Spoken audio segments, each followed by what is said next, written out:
This podcast has been brought to you by Uganda, a Dutch culture website for the Nijmegen area. There you can, from Outgo. Will you please listen up to what I have to say? Cause we're in for some old-fashioned wrestling today. Not the violent, oily opposer kind, but the kind that involves pins and thumbs you will find. Cause it's thumb wrestling time. Yes, it's thumb wrestling time. So we will discuss pros and cons, faults and pluses of all your favorite movies. And we will ponder the merits of cinema in this WrestleMania. Cause it's thumb wrestling time. Yes, it's thumb wrestling time. Yes, it's thumb wrestling time. Hello, pod people. Wow! That's from Invasion of the Body Snatchers. Hi, and welcome to Thumb Wrestling, in which I, Ruud Vos, will be talking to another podcast about a film about which we just can't seem to agree. In case you haven't noticed yet, this is our second episode in English. And I will be talking to Piyush Sharma, an engineer/actor. He will be playing in the upcoming production of Jeckyll and Hyde on the 15th and 16th of June in the Lindenberg, produced by WOWeffect Theatre. I've seen some of their plays before and they're really nice. And actually, I already have my ticket for the 15th. It always surprises me how many people seem to know Piyush. He is a very friendly and very active proponent of the Nijmegen expat community. We've met through mutual friends who are also from India, and we've actually both been to their wedding in Bangalore, India. Piyush and I will be discussing the most recent movie in this podcast to this date, and it will be Avengers Endgame, the culmination of 10 years of superhero movies by directors Joe and Anthony Russo. In Endgame, we see the world after the Infinity War, in which Thanos has snapped his finger, wiping out half of all life in the universe. The Avengers find him and kill him, and find out that he has already destroyed the Infinity Stones, which means that they can't change back what has happened. 5 years later, Ant-Man re-emerges from the quantum realm in which he has been lost. Thanks to him, the Avengers devise a way to travel back in time and get these stones, and in the process revisit their earlier films. Piyush didn't hate the movie, but he did find it disappointing, so I thought that's well worth a talk. So, let's get to it. 3, 2, 1, fight! When you said, the movie we're going to talk about is easy, Endgame, I thought, yeah. I just hope that there won't be any hate comments on me after. How would you describe? So, a movie made to satisfy the fans with an obvious plot and an expected outcome. That's just the main thing you took away from it. That's the main thing. And then a movie on steroids for superheroes with the least amount of general population. Did you see normal people in the movie? Barely. Right? There's one scene where where Hawkeye's family, there's... Ant-Man comes running at the crematorium and he sees a few people. Yeah, and the kid on the street that he tries to ask for what happened, and the kid just goes away on his bicycle. Exactly. A few people in the group with Cap. Yeah. Yeah. So that's it. You can. And for me, it was a bit strange. Yeah, that is actually a criticism that a video essayist, Patrick Willems, voiced for all the Russo Marvel movies. Mm-hmm. The Russos have done Captain America Winter Soldier. Mm-hmm. They've done Civil War, and then Infinity War, and this one. Yeah. And he made it after Infinity War, and his main criticism was that while the first two Avenger movies by Joss Whedon, mm-hmm. they put a lot of attention to them saving people from the wreckage of where they were fighting. Mm-hmm. The Russos don't seem very interested in that. It's just the superheroes that they're concentrating on, and not the world they are inhabiting. So you do see that there's a degradation of the world, and we talk about whales in the Hudson River. and stuff like that. But showing the real people is put way down unless it has a bearing on the characters, like Hawkeye's family. Yeah, true. Or the Yakuza being slaughtered by Hawkeye. Exactly. Or Ronin, as he is in. Yeah. So I thought that was... there could have been more to it. Yeah. Although you could argue saying half the world was reduced. Yeah. Yeah, well, they do. I do think that they actually... the fact that they pay a lot of attention to the fact that the world has completely changed after Thanos, they do make that clear. Mm-hmm. They don't really show it that much. They do show it in the group.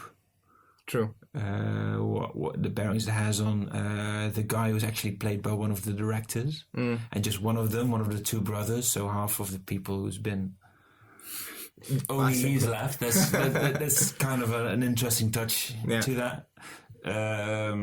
But yeah, it's just a very small part, while actually the Avengers are a very small part of a very large world. Presumably, there are supposedly also 7 to 8 billion people on Earth during the Avengers. Only 3.5 to 4 survive. Yeah, and you don't see.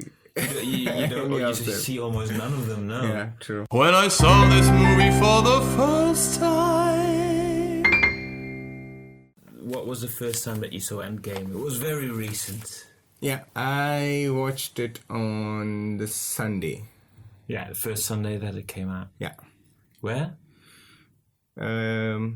View Cinemas. Yeah, just in the centre? Near Lux. The square? Yeah. Oh, around the... Next to Albert Heijn, yeah. The Wallstraat. Yeah. I would not recommend going there. We were sitting right at the back. Yeah. And then the movie started, and there's a lot of dialogues in this movie. Yeah. Unlike the previous Avenger movies. Yeah, more talking. So you need to have a close ear, you need to listen to what's going on. Otherwise it doesn't make sense. Yeah. Whereas what happened was the volume was not loud enough. Wow. And at least I felt that. Yeah. I asked Devansh. He agreed to that. Yeah. And so that is okay. And then the person next to me is having popcorn. And all I could hear is him. Yeah, exactly. And then after 10 minutes, he stops and someone else opens a packet of M&M. Right. And I'm like, when will this stop? Yeah. So I said, I have to tell the people who work here. Yeah. So thankfully, there was an interval. I was so glad because the movie is going on forever. Yeah.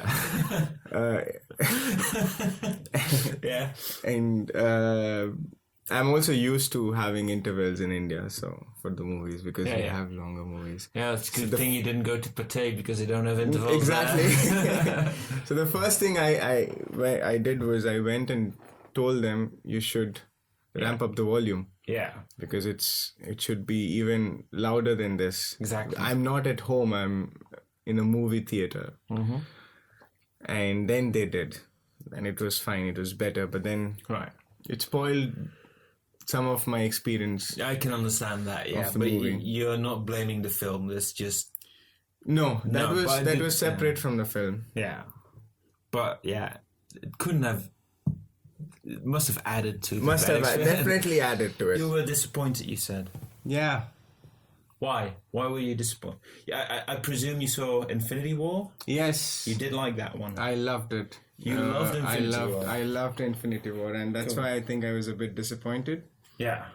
Because Infinity War had everything that a superhero movie would... like... For example... There was a lot of unexpected things in the movie. And there was a lot of drama. Mm-hmm. But then a good amount of drama. Yeah. Whereas I think in Endgame it was a bit overdone. Too much. A bit too much. Right. A bit too much for a Hollywood superhero movie. If it was Bollywood, I think it was perfect. Yeah. But yeah. And I think the whole... the the thrill around the movie of Infinity War was just amazing. The way it ended, and Right. even the way the climax, you were expecting, oh no, this can't happen. I mean, no one would expect That half Thanos wins. Yeah, the Thanos, that he would win. And I think that was the best part about the movie. Although I felt disappointed that he did win, Right. I knew it was there the would fitting be ending. Yeah. I think that made it even more special Yeah. and more believable. Right. Yeah. And then came Endgame. And then came Endgame. I was very excited to watch it, especially. Yeah, you got hyped up before the film. Yeah. Especially because both Endgame and the third episode of Game of Thrones were going to come on the same in the same week or in the same weekend. Yeah, I just made a note of that I should ask you, which one do you think was better? Oh, Game of Thrones for sure. The third episode, hands down, definitely. Yeah. Yeah. Not everyone would agree with you on that, but Well, at least it was not 3 hours long. I would have definitely watched a 3-hour episode of Game of Thrones, yeah, but not a 3-hour Avengers movie. That's too much. Yeah, I think it's a bit too much. Because it's already with Game of Thrones. They did a whole episode, an entire hour and 20 minutes almost of fighting. Yeah. Well, it starts slow and it builds up and builds and builds and builds, but still, it's just a battle you're looking at from the very start of it to the very end. Yeah. So what they accomplished there is I think it was very I saw the making of the episode at the end, and they were trying to explain how there were smaller battles within the battle. Good morning, thumb wrestlers! When I asked you about which film, you said, oh, that's easy, Endgame. But after that, you sort of did seem to get cold feet about the subject. Yeah, because I do like Avengers, I do like Marvel Comics, and it does have some of my favorite superheroes. Yeah. I love Tony Stark, I love Iron Man and Spider-Man. And I knew I wouldn't get a lot of Spider-Man in it. No, that was a sure thing. And Tony Stark was just as good as ever in the movie. I would say so, yeah. I think the actors did a pretty fine job. Right. If you consider that the length of the movie and the pace of the movie at the beginning, it sort of drags everything down. Yeah. And you're always wondering, when is it going to start? What is going to happen? Yeah. Well, after a very exciting first bit where they go after Thanos and kill him, then it just slows down and you get the 5 years later and you get quite a long bit of introspection. Yeah. And I think the actors, on the other hand, for example, Mark Ruffalo, his character is quite funny. Yeah. Tony Stark. Did it work for you? The Professor Hulk character. Yes. Yeah. Sometimes it was lame, but I think that's how it's supposed to be. Right. So I didn't mind that. Cool. Whereas some parts were, I think, overdone. For example, Captain America's ass. Yeah. I think that's America's ass. That was a bit overdone. And I loved watching Chris Hemsworth in his big beer belly. Yeah. I think these sort of small things added to the movie. Yeah. Yeah, I must say afterwards I was a bit surprised at how much I liked the thing with Chris Hemsworth because I really liked the way his character had gone in Thor Ragnarok. Yeah. Like he became ready to rule Asgard. Yeah.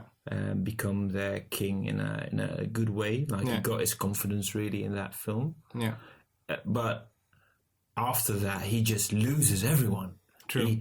First he loses everyone, the half of Asgard to Hela already before he even gets to that point where he's ready to rule. Yeah. Then comes Thanos murdering half of them. Yeah. And then not much is left. Even there's another half gone after the snap. Yeah. True. So but so he just the thing with him just crawling into a bottle and just being broken completely as a human being is as a god really, but as a person is very interesting, and they have loads of good fun with it as well. Yeah. I mean, what I liked about the movie or the characters in the movie was that they were very human.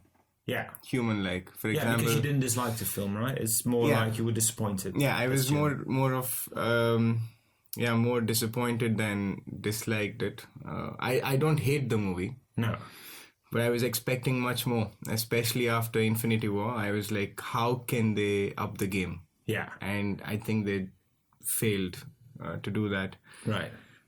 Because Infinity War is basically action. Yeah. And this was a lot of non-action. They start on an adventure about halfway in the film with the time traveling.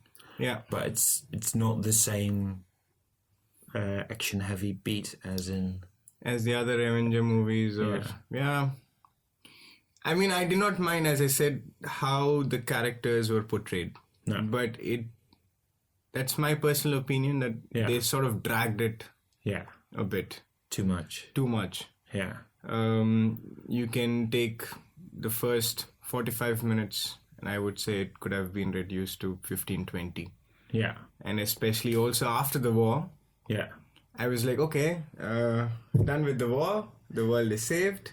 Yeah. Let's just move on. Yeah. And it kept on rolling for another 20 minutes or so. And usually you're not used to such pace from Avenger movies. Mm-hmm.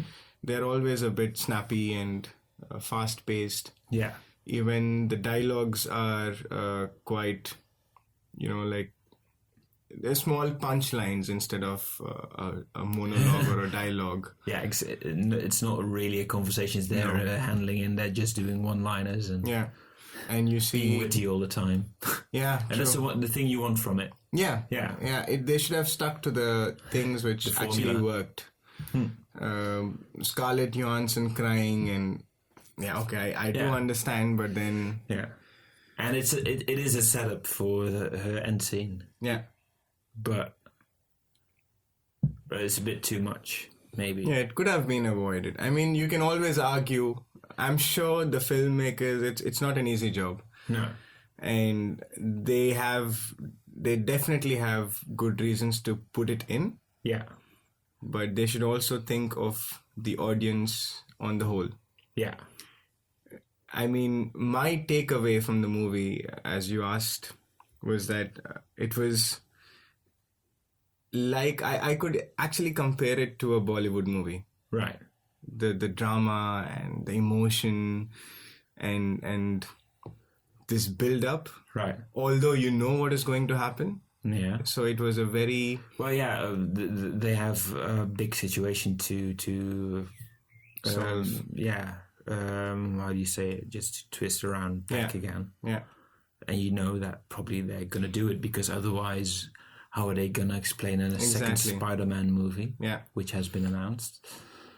So you knew what is going to happen. Yeah. And that's always... That was also against them. Yeah. You know the plot, and still how are you going to make it interesting? Yeah. For example, there is The Curious Case of Benjamin Button. Yeah. You realize after the movie starts that, okay, this is how the movie is going to be. Yeah. It's about a guy who... They've explained that he's born old and he ages, dies. He ages young and he perishes. But I think it was a beautiful movie. Yeah. It was long. It was 3.5 hours, but it was very...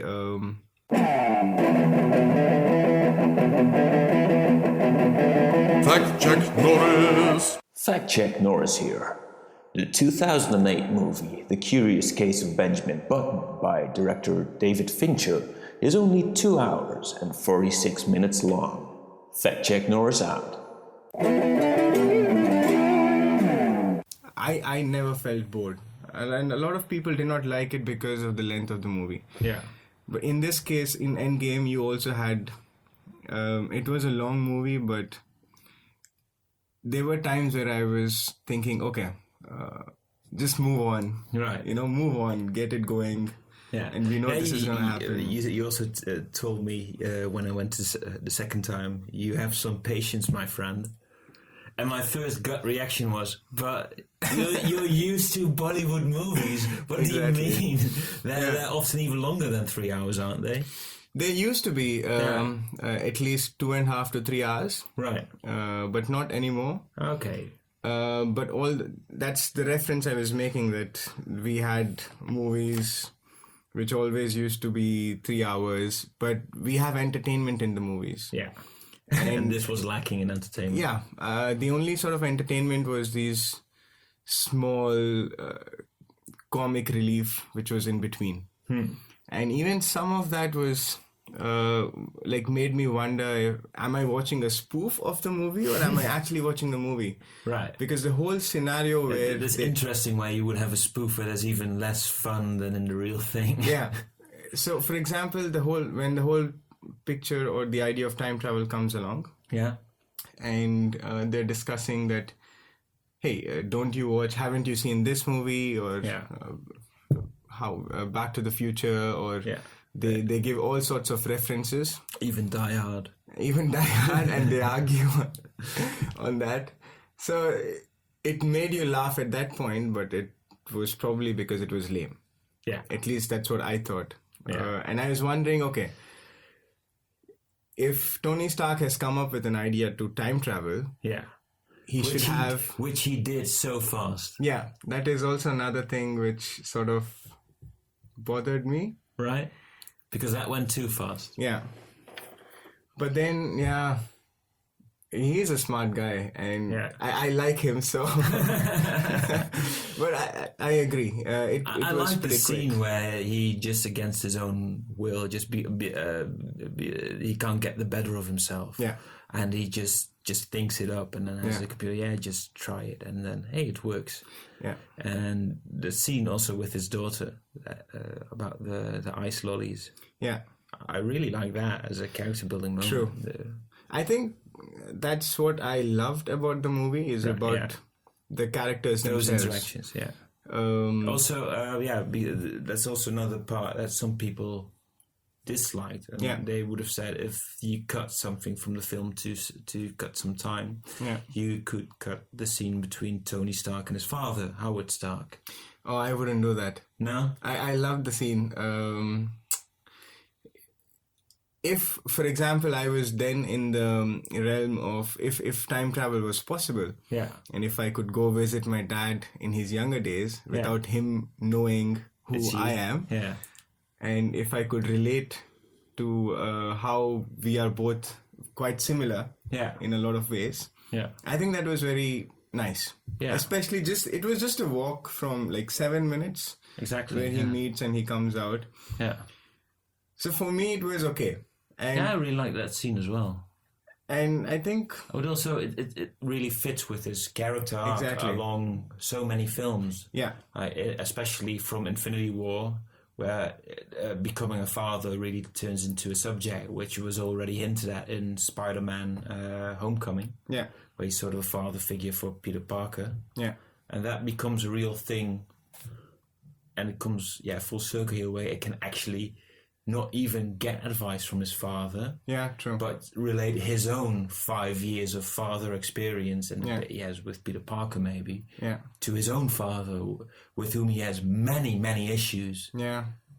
I thought that was a really beautiful thing. Yeah, I think it was well portrayed. Also the hug which Peter Parker gets at the end was icing on the cake. Exactly. So these are the small little moments which I liked. Yeah. See, I'm not saying that you should cut everything, but... Yeah, as I said, they must have good reasons to make the movie that long. Yeah, I would say loads of it is set up. Yeah. That's my main defense for it. For everything that happens at the end, the things that are going before that. I haven't seen a thing where I think, that didn't really need to happen. So, for example, they could have just got the 6 Infinity Stones without any fuss. I mean, I don't see why or how they would not succeed in that. Yeah. And yet they fail at it. Yeah. And they completely ignore Nebula, who's acting weird because she was the most talkative before she went. Yeah, and then suddenly she's just shutting up. Yeah, all the time. and they don't even give her enough screen time at that point of time. So it's as if... Well, actually, her character was really well done before that in the film. Yeah. I like the first scene with the flicking of Yeah. and after also when she goes back and confronts Yeah. other people in there. But it was probably to make the movie a bit more bigger than life. Yeah, Because then Thanos could come over and then he and could get to his revisit army. other films. Yeah. It's alive, alive. If you're a big Marvel fan, Yeah, I think the movie was made for the fans. it is. Yeah, most definitely. And But also it drew in a very large audience, except for just the fans. Maybe people who have seen much fewer films than the big fans. yeah, like I haven't seen a lot of, I haven't seen, All 21 no, films. definitely not. All right. I've watched probably half or just less than half. Right. But I did watch Infinity War Exactly. and I loved it. Yeah. I left So the that theater. what got you on board to go like, yeah, Endgame, that's going to be really good. Yeah, I'm like, how are they going to sort this out? Yeah. I know Spider-Man will come alive. I thought Tony Stark would come alive Yeah. or stay alive, let's say. Yeah. But then how are they going to do it? Yeah. And I think that's where it was disappointing. So if I would have to compare it with, the Night King is going to die, Yeah. right? There was a very small chance of him sitting on the throne. Yeah. But then we reached episode 3 and they've already killed him. Yeah. But the way he was done and dusted was, I think it couldn't have been better. Right. In the hands of Arya Stark, Yeah. and that whole entire scene, the knife going from one hand to the other hand and then piercing in his... Yeah, it's a very cool move. Yeah, you see the main characters whom you expected to kill the Night King were actually busy trying to save themselves. Yeah. And they had no way out. Yeah. And when I come back to Endgame, I sort of lacked that. Yeah. It was quite obvious. Also with I didn't expect Tony Stark. Iron Man being the one to do the last stuff. That I did not expect. Mm-hmm. I did not see that coming. I thought after Hulk has done it, we've finished. Like the movie is done. Yeah. They could have stopped it there too. Yeah. But then they wanted to prolong it. And of course, someone had to... Have one last big showdown with a big enemy. Yeah. Someone had to die. Mm-hmm. And Hulk was too strong to die. So they killed poor Tony Stark, who's just a human. Poor Tony Stark. Poor Tony Stark. They killed him. They didn't kill him. He killed him. He sacrificed himself. Yeah, which is what I also like, because he's He did like that he was sacrificing himself. Yeah, because he's always been portrayed as he is a self-centered, self-obsessed person. Mm-hmm. But he's also got a heart somewhere. The gist of it is that you like the way he died, but you didn't like the fact that he died. No, I would still keep him alive. Around for loads of more films. Yeah. But, everything comes to an end. Yeah. Like, everything has an expiry date. But just a bit, a grudge against the Russo brothers for killing him off. Doctor Strange could have tried. Anyone could have tried. Why Iron Man? Probably because of his glove. Yeah. How did you like that touch of it? That he got the stones because he touched the glove with his own Iron Man glove. And I think that was very smart. Yeah. Because they show it earlier in the movie that... It was a very nice surprise with Thanos doing the snap. Yeah. And then just his face going, oh, snap. Yeah, I know. And it would have been interesting if Thanos won again. Yeah, that as well. And what I was wondering was, so the biggest superhero or the strongest superhero here in this case was Thanos. Yeah. Because it took a whole army of superheroes to defeat him. And yet they almost choked twice. Yeah.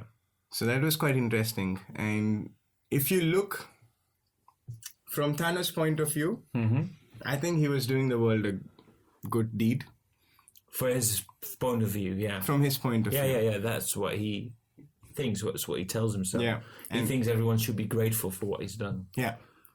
And yet humans tend to live in the past. Of course, Yeah. They've lost a lot of near and dear ones, but Yeah. And not just humans, everyone, everywhere. and also you see that Tony Stark had come to terms with it, and he was leading a happy life. Of course, he did not lose anyone, Right. like in his family at least. But then to go back, and again, it also shows the greediness of humans Yeah. and how we cannot cope with losses. Yeah. So for me, But it's something that makes us human as well, I'd say. true, because humans are greedy, no matter what we do and what we say. And there is love lost and love Yeah, gained. I would just want to say it's also a part of love, isn't it? Yeah. That's true. Missing the ones that you hold dear. But then you always know that you're going to lose Yeah. people along the way. Yeah.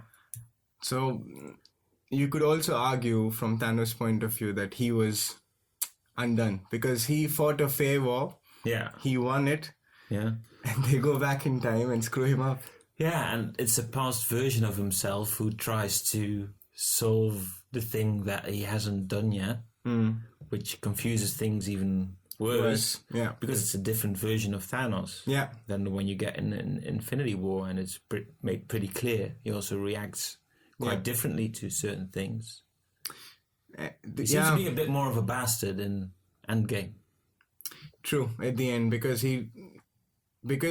I think that was also done in order to, that was more of a reaction to what these guys are trying to do. Yeah. Because he realized, okay, I did my part Yeah.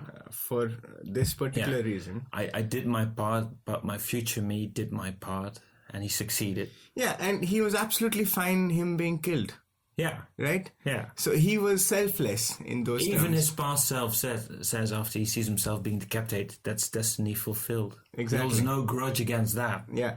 Just the fact that they're trying to screw up his plan. That's the thing that gets him riled up. Yeah, and then he wants to snap out the whole world. Of course, that was too much. Yeah. Oh, yeah. There he loses your sympathy. There he loses my sympathy, yeah. Completely. So But I think still, it's a bad plan to even snap out half the world, wouldn't you agree? Not just from your own human standpoint and missing people you love, but you can argue about that. You can argue about there is a big argument about that with people going on the internet saying Thanos was right. See, right or wrong is always relative. It's subjective. But it's a very shortcut solution for a much bigger, more complicated problem. Yeah, you can say that, okay, if Thanos was right in doing that, Hitler was right in his ways, but that's absolutely bullshit. So So in that sense, there are many other ways. Yeah. Because all the other superheroes, what they're trying to do is also trying to make the world a better place. Right. And probably Thanos could have been a bit more smarter. It's just that he had the reason why he was doing it made sense, whereas what he did not make sense. Exactly. I mean, just snapping out half the population. Yeah. Those are the worst baddies, I would say. The ones who believe they are doing the right thing. Yeah. In real life and in fiction. Yeah.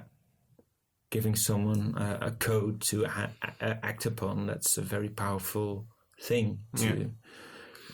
I mean, who has given them the right to do it or to decide, right? And they're half... And it's half the entire universe. Yeah, that's How absolutely... freaking big is that? No, that's not done. No, that's not done, so... A detail that I found very interesting is also surrounding the death scene of Tony Stark.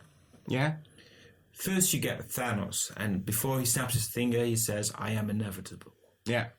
He snaps, nothing happens, and then you get Tony Stark with the Infinity Stones moving to their places. Yeah. And he goes, "I am Iron Man." Yeah. And what I like about that bit very much is that they're both quoting themselves. Mm-hmm. Only Thanos is quoting a video image of his future self, which he saw before he get his head cut off. Chopped off, yeah. Yeah. A version of him that hasn't existed yet and can't exist anymore because of what's happening there.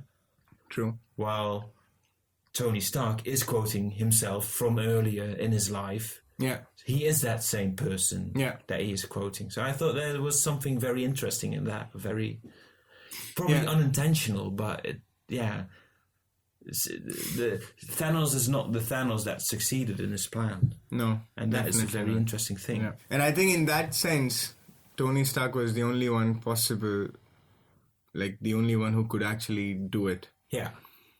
And that gives a fitting end to the movie, but then it's also fitting to the end of Infinity War, where Doctor Strange passes up the time stone to save his life. Yeah. And he says there's only one possibility, and if I tell you that... In 14 million, is this it? I can't tell you that, because if I tell you, it won't happen. True. And then right before, he does do the thing with his finger, so he does sort of tell him, like, the thing that's going on in your head right now, that's it. Yeah. That's what's going to save everyone. Yeah. I'm having an old friend for dinner. I loved the scene where everyone came back. Yeah. So that was also very nice. Yeah, with Captain America standing there with Mjolnir, which he had just started wielding. Yeah. Also a great moment for many people. Yeah, I know. The That was theater just also went, amazing to see. Yeah. In a lot of ways, it was... So those were the moments that were fulfilling. You just Exactly. want to have, so you actually, it sounds like you liked the second half of the film more than the first half. True. Comparatively, I liked the second half than the first. The time travel part was also, I thought, was overdone a bit. Yeah. It was a bit cheesy.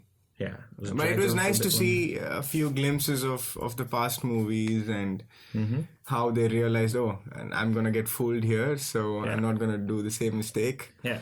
So they tried to correct it. But of course, the old Hulk showed his anger issues. I really like that. The setup for that. You're going to have to take the stairs. I hate the stairs. Yeah. And you just wonder, why is that in here? It's funny, but why is it in here? And then at the very crucial moment, Hulk just breaks out of the stairwell. Screws up the eye plan. Yeah. Have you thought of the mechanics of the time traveling in the film? Or did you just think, I'm not going to bother into that. I'm just thinking they're doing the time traveling. They're trying to explain it. It's fine. No. In the beginning, it did interest me. But then I think for me, in terms of time travel, if you could travel faster than light, and then combine it with quantum physics, you could do something with it. Yeah. But nobody has proven it. Yeah. Or not that we know of. No, but it's all right with the way they portray it in the film. Like Tony thinks of it, a way to navigate in it. I did not completely understand about the elliptical... The Mobius he comes shape, up with. But it does make sense. There's enough in that to explain it. At least, it's a for bit an engineer. Yeah. Who's, familiar with some quantum physics. Yeah. It was okay. Yeah. But then I did not I'm not think... even an engineer, but as far as I know, I thought that part of explanation was fine. Yeah. They could have actually given a bit more explanation to it. Because, as you said, it came out of nowhere and just within it's just 5 minutes. It's a wave of inspiration. Yeah. But then you get into the whole idea of they're going to time travel and it's going to have consequences because they're going back. Yeah. And they change things. And the idea is we're going to change them back because we're going to bring back the Infinity Stones. We're going to plant them back where we found them. Yeah. I think planting them back, they never show it.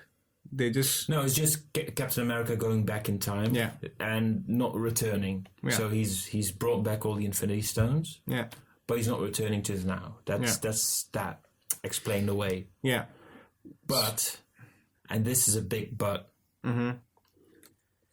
they can't change everything back. No. Because they've killed Thanos. previous Thanos. Yeah. And all his army with the snap. They're not saying we're going to place them back without their memory in that other time. They're saying they're destroyed. Yeah. That's the way it's being portrayed at least. Yeah. So everything after 2014, which is where you should, which is the place that it came from, is not going to happen. Yeah. Or something else is happening in its place. And then they should have memory of that, probably, right?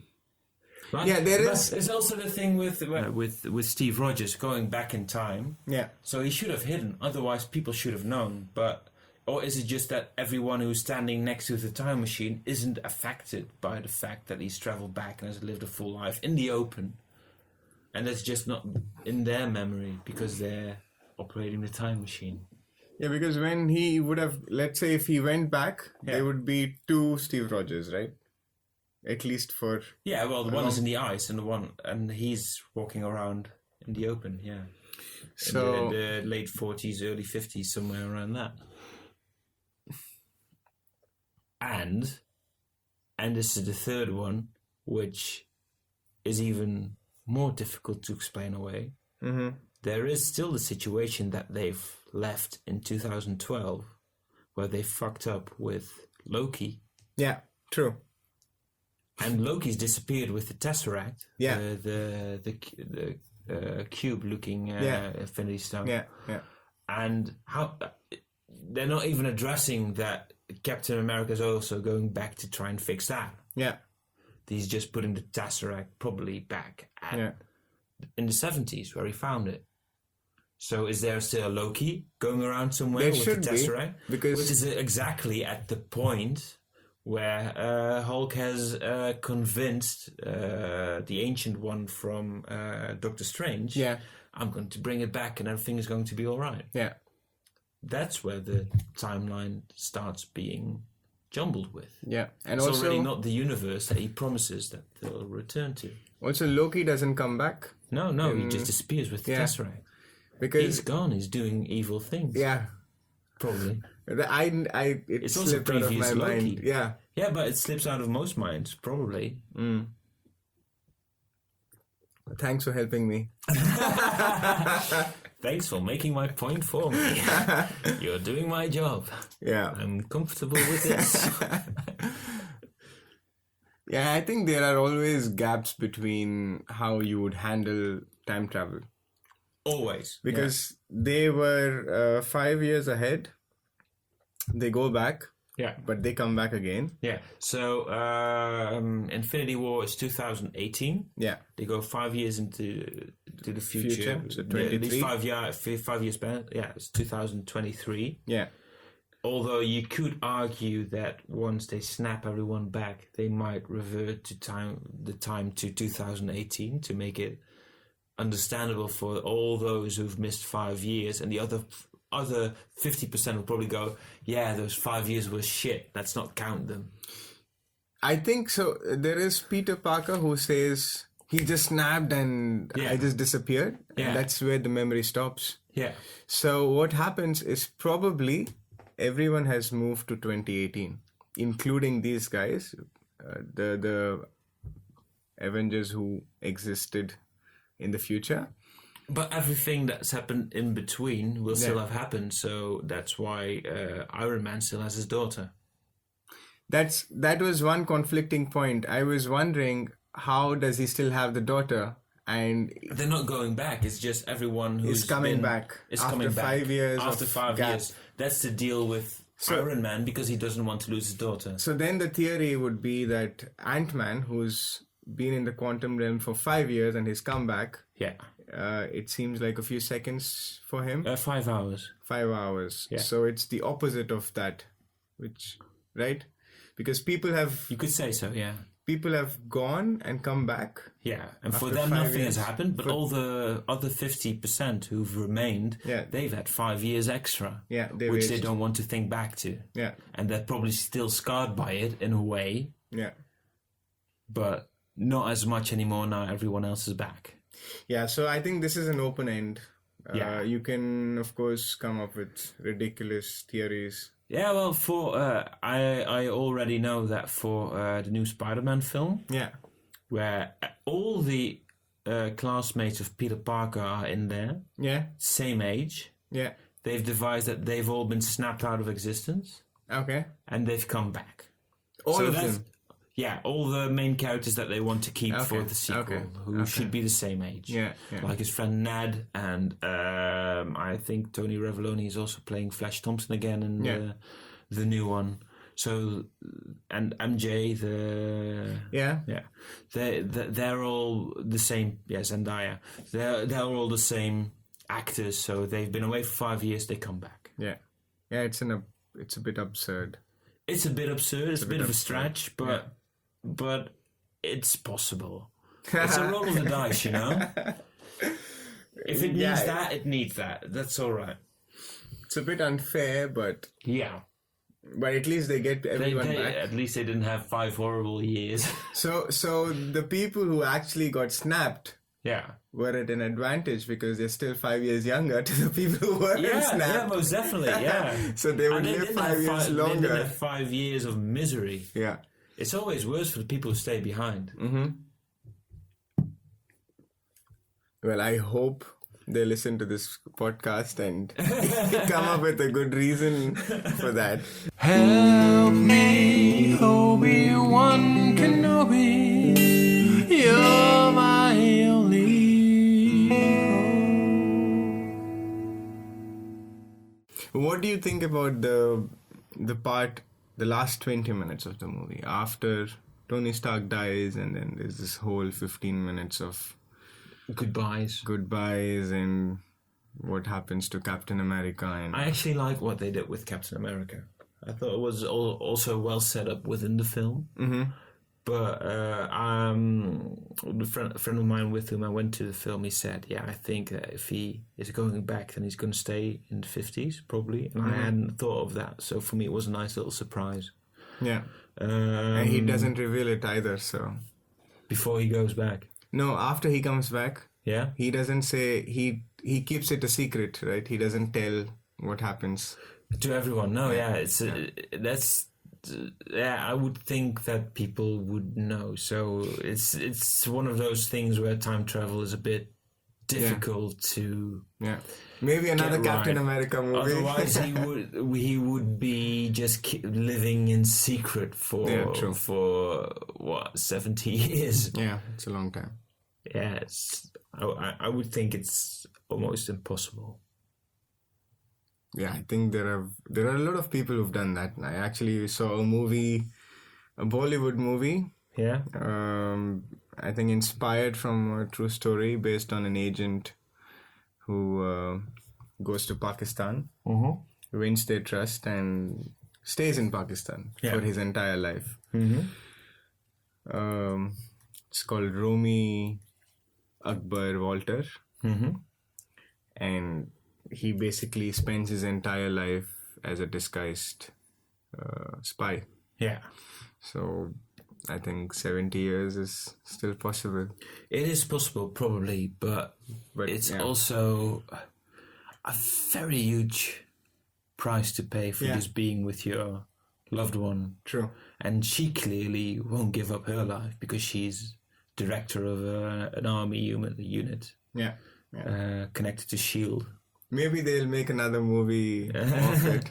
About that, yeah, maybe, who knows. Well, a fourth Captain America film is already being hinted at. Okay. But I think it's going to be Sam Wilson, Captain America. Falcon getting Yeah, into his yeah. new role. And That was also a very good thing, which I liked. yeah, that he Passing got it the- over to Sam Wilson and not Yeah. someone white. Yeah. Which films have you seen? Have you seen Black Panther? Yes. Yeah? Did you I like liked it? I liked it. Yeah. It was a bit. There was a lot of adrenaline rush in that movie. Yeah. a bit of swag, which True was that, missing in all the other. Well, of course, every Iron Man movie has a lot of swag. Yeah, but you're in love with Iron Man, so Yeah, simple reason is that he's a human who becomes he has big flaws, but he Yeah. betters himself. the same as Batman is a human who is a superhero. So he doesn't have superpowers No, like he just Superman. has his mind.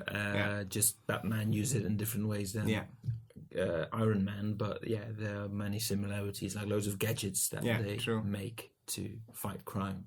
And me being an engineer, I was always fascinating how I that's could your little, do that. that's your superhero fantasy right there. That explains it all.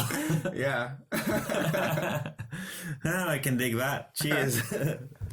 Going back was never a problem, right? I'm just saying that they could have just gone back. Yeah. They could have prolonged the exercise of getting the stones. Yeah. Done something with Thanos in the past and come back. Yeah. And then Do the snap instead Do of the having snap. a big field battle with yeah, Thanos that in the was present. that was another way to finish it. But of course they wanted this grand war at the end. Because I asked you for a recommendation to improve the film. Is this the recommendation? This is probably one of them. Improvementario. One of them, right? One of them. So I would say that the movie should have been an hour shorter, or 45 minutes to an hour shorter. Mm-hmm. There should have been less drama in it. Yeah. It seemed like a Bollywood movie, to be honest, minus the dancing and the singing. Exactly. And Maybe you could have done with more dancing and singing, except for just Star-Lord with his true. headphones in. and I think the comedy was fine, but at times it made me wonder: am I watching a spoof of the movie, or am I watching the movie itself? Yeah. So these small elements could have been done better. Yeah. But again, Do you think singing and dancing would have improved the film? there is always this. In Bollywood, we have long movies. Yeah. But then we put in the music and the singing and the dancing so that it gives you a break. Yeah. So you can go watch the movie or go out for a bit and come back. You have a breather until the Yeah, a story breather, continues. exactly. Yeah. Of It's course. an entertaining breather, Yeah. but yeah. But these days, that has been reduced. So in the past, there would be 7-8 songs Right. of 4 to 5 minutes in the movie. So that's like a 40 proper minutes. musical. Yeah. Yeah. And these days it's reduced, and then we have a lot of quality movies, very realistic movies coming, portraying serious issues as they are. Yeah. And- All right. So like properly more realistic, not dramatized that much. Yeah. And even in those movies you see some dancing and music, but that's also in a very realistic location.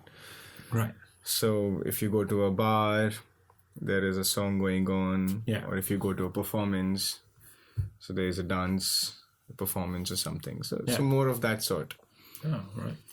So music definitely adds. And I'm not sure if I could remember any background score from Endgame that stuck. Yeah. Except for that, you know that the regular Avengers theme is in it. Yeah, if they would have removed that, then that wouldn't. Then there would be nothing. Yeah. I asked you for 3 Yeah. films to advise So to I've the stuck audience. to Hollywood movies. I wouldn't have minded a Bollywood movie in Yeah, I have a very easy choice. Tip 1. Swadesh is a Shah Rukh Khan movie. Yeah? It's one of my personal favorites. I can watch it over and over. Yeah. You should definitely watch it, and it's available with English subtitles. Yeah. And even the music is fantastic. Yeah, I think you'll be able to find most films with English subtitles if you're looking for them, Yeah, right? if they're older ones. The newer ones maybe takes a little more time. Yeah. Someone will have to put the effort into it. Yeah. So Swadesh is one movie for sure, but that's Bollywood. Swadesh is absolute favorite. Yeah? There are a lot of little things in the movie which... What's the story about? So it's about an engineer, Indian engineer, who is working for NASA. Immediate appeal by NASA. Yeah, in the US. So he's settled in the US. Yeah.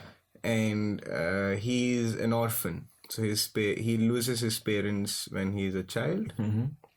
Tragic backstory. And then there is, how do I call her? A maid or someone who takes... Servant. Yeah, but a bit more important than a servant. All right. Secretary? She works at their home, so she takes care of him. Yeah. So Private secretary. Yeah, sort of. Yeah. In Hindi, we call it Aya. Someone like a motherly figure, but who's also maid. Sounds like a private secretary. Okay. And if you have a good one, they will mother you, I think. So let's stick to that. So she took care of him when he was younger, and then he moves away to the US and he settles there. And now he's thinking, okay, the only person who took care of me is probably living alone in India. Yeah. So I should get her to the US and take care of her. It's my time to give her back. Yeah. It's a very nice thought. So take care of her. So what he does is he decides to go to India, takes leave from NASA, comes to India and looks for her. Of course, she's not there at the old age home where she was supposed to be. And then he's looking for her. Yeah. So he goes to her village. Yeah. And there he meets, on the way he meets this girl who's the female lead. She realizes who he is. Yeah. But she doesn't want to lose her, and she knows probably why he's back to take her with him. Yeah. So she misguides him, but he still reaches the village. Yeah. And then it's about, so he's trying to convince her to take her to the US. Yeah. Whereas she, the Aya in this case, she is in her own clever way, she's taking her time. Yeah. Because she likes where she's living, amongst her people, in the root, back to her roots. And that's what she's done all her life. Yeah. Taken care. So now she's taking care of the brother of the female lead. And you can think of that as it's still work, but for her, it's her purpose, her calling in life. Yeah. And everything is nice, but she knows at the back of her head that why he's there. Yeah. So what she does is she tells him to go to so she has lent some money to a farmer some distance away. Yeah. So she says, okay, go to this guy, collect our money and come back. Yeah. But if he does that, so he goes... will learn a life lesson. Yeah, so he goes... He travels and the entire journey. Yeah.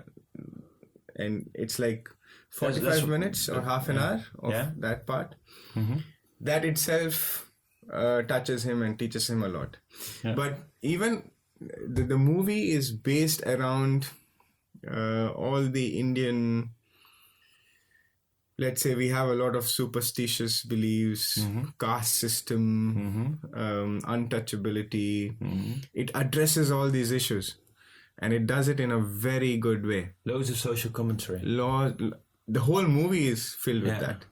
Yeah, that's interesting because I can understand why it touches you in that level, because you're drawn to more realism. Yeah. So if you have themes that you're recognizing from... And I think I watched it like when I was 16, 17. So a long time back. Yeah. And I can remember every bit and piece of it. How many times have you seen it since? I have no clue. Every time it's on, I watch it. Sometimes I just watch it when I'm just missing home. Tip 2! The first movie I thought of was Nobody Walks in LA. I don't know that one. It's a beautiful, sweet, simple movie. Yeah. It's about two friends just taking a stroll in LA and wondering why doesn't anyone walk in this beautiful city. There's so much to see. And they discuss their lives. Yeah. They are childhood friends. One has just come out of, one just broke up. Yeah, so it's mostly dialogue and it's mostly about the acting. Yeah. And it's walking around. Does that appeal more to you because you're an actor yourself? You think you see loads of things in there, like what they've done? Yeah, so I think if you listen to the movie choices, movies I recommend, it's mostly about the acting. Yeah. Because probably because I like acting, I relate more to it. Yeah. And also that's also one of the reasons why I liked the characters in Endgame. Yeah. That part of it was solid. Yeah. That part was. That's the only reason why you don't acted well. That's the only reason why you don't completely hate it. No. Of course, Spider-Man comes back. Yeah, that's nice. A good thing. Yeah. But yeah, it's also movies which are realistic. Yeah. My favorite genre is biographies or autobiographies. Right. So movies based on true stories, inspired from true stories, because then I have more reason to believe and relate. Right. Understand these and are feel. Real humans. They feel more solid. Yeah. As characters. I hardly watch any animated movies. Tip 3!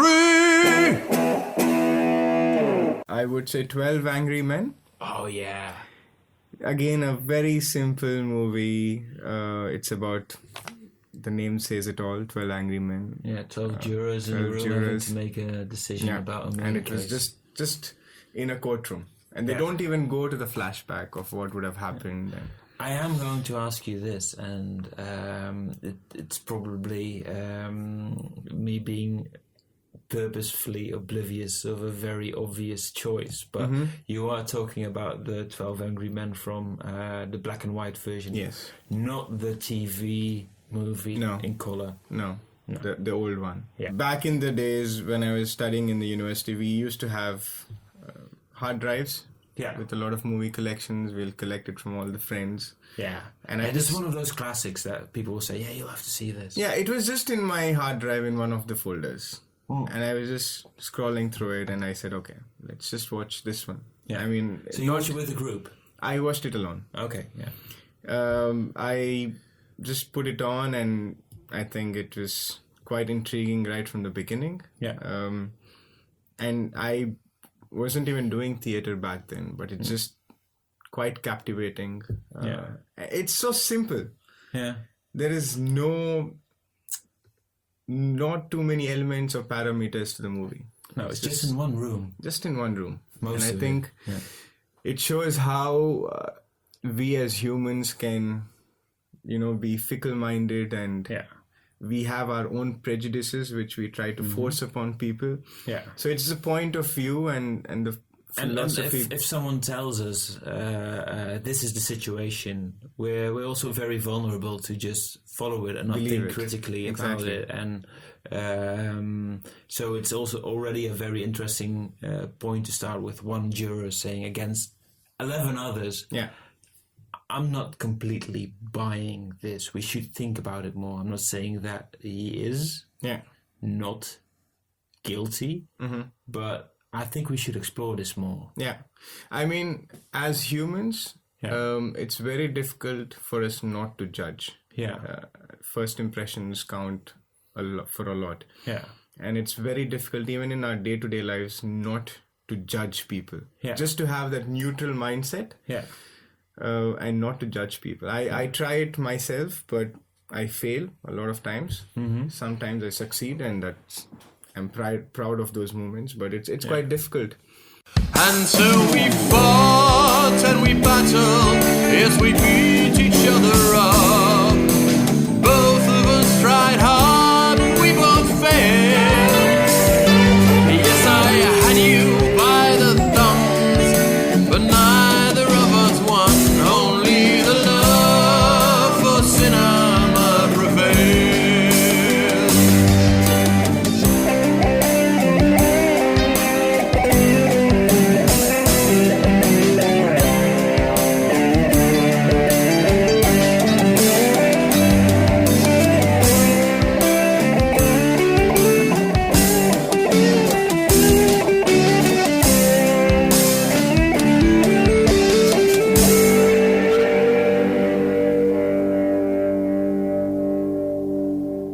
And that's it for this episode. Thank you, Piyush, for a lovely conversation about Avengers Endgame. Remember, if you want to see him act, go to the Lindenberg on the 15th or 16th of June to see him in Jeckyll and Hyde. There's one more detail that I really liked about Endgame that I forgot to mention in our conversation, so I thought I'd mention it now. When Tony Stark first sees Thor with his big beer belly, he calls him Lebowski, which I thought was a very interesting joke because his first adversary, Obadiah Stane, is played by Jeff Bridges, who also plays Jeffrey Lebowski, the dude. Piyush said that I have a lot of patience because I watched Endgame twice. Well, I think I'm probably going to watch it a third time as well. Once this episode is in the can and put online, I'm probably going to partay to see it again. Why? Because I won a ticket in the film quiz to see specifically this movie. Let's not waste that. For my personal recommendation this time, I will not be discussing a film because I haven't seen that many great ones lately, but I will recommend a TV show. Good Omens. It's only 6 episodes and it's pretty good. It's based on a book by Terry Pratchett and Neil Gaiman, and they've really translated the humor of the book to the small screen very well. And that's it. The jingles for this and every episode have been made by the genius Roy Gutters, and the presenting and editing was done by me, Ruud, de 20ste eeuwse Vos. You can find us on social media, Twitter, Facebook and Instagram, and hate mail can be sent to our email account, Duimpjeworstelen@gmail.com. Also, if you want to join our mailing list in case new English episodes come out, you can also email us, and I will put a link to that email address in the description. Alright, so long, and thanks for all the fish. Ladies and gentlemen, could we have an enormous round of applause, please, for our host, who has once again succeeded in bringing to us a plethora of top-notch, cinematographically themed entertainment. We have had an absolute ball, have we not? Next time on Thumb Wrestling. Ik denk het ergste is, net zoals in het leven ergens wel, liefde, haat, daar zit allemaal emotie achter. Ja. Onverschilligheid is het echt het uiterste niks zeggende. Dat is gewoon dat je onverschillig bent. En ik was met deze film zo onverschillig aan het einde. En denk ik van ja, het maakt me niet uit wat er gebeurt. Wat met haar gebeurt, wat met hem gebeurt, wat met de zijfuur Je gebeurt. had echt helemaal niks van die karakters. Nee. Die personages. Ja, klopt. Dat kwam gewoon niet overeind op dat moment. Maar, Zonde. This podcast employs a strict only like and subscribe if you really want to policy. Okay, bye.